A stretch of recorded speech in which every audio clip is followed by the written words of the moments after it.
Salam planter Indonesia, Assalamualaikum warahmatullahi wabarakatuh. Di sore hari yang berbahagia ini, The Brunel akan menjawab pertanyaan Pak Pendi, seberapakah untung masa depan kelapa sawit Indonesia, dan apakah jumlah perkebunan baik di dalam negeri ataupun di luar negeri tidak berpengaruh terhadap kelapa sawit kita? Jawabannya adalah sebenarnya kalau berbudidaya kelapa sawit tetap akan untung, Mas.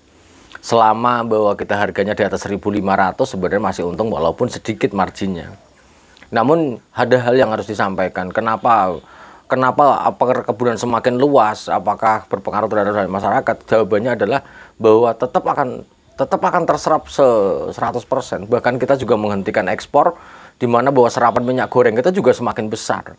Artinya bahwa permintaan untuk domestik ataupun luar negeri juga tetap besar, sehingga kelapa sawit Indonesia akan tetap jaya. Kalau gambaran The Brunel kedepannya akan tetap jaya.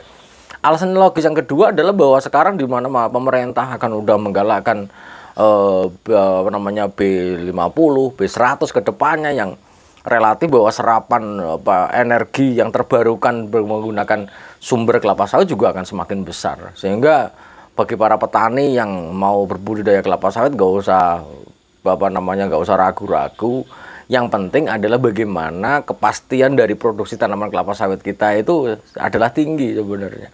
Ketika kita menanam kelapa sawit, kita dipanen perdana hanya 7 ton per tahunnya, itu ya sudah sangat fatal. Sementara bibit bersertifikat kita berada di kisaran di 15 ton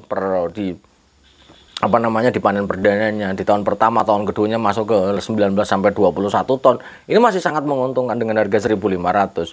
Dan harga pupuk juga semakin lama semakin terkendali. Jadi memang tinggal pola pemahaman kita terhadap pemupukan sendiri yang harus kita pahamkan, bahwa di dalam budidaya kelapa sawit bahwa kita tidak bisa menghiraukan kebutuhan tanaman kelapa sawit dimulai dari tanaman belum menghasilkan, sehingga kita harus memahami pola pupuk seperti apa yang nanti akan menghasilkan seperti apa, sehingga akan menguntungkan bagi kita, terutama juga dari jenis bibit yang kita tanam.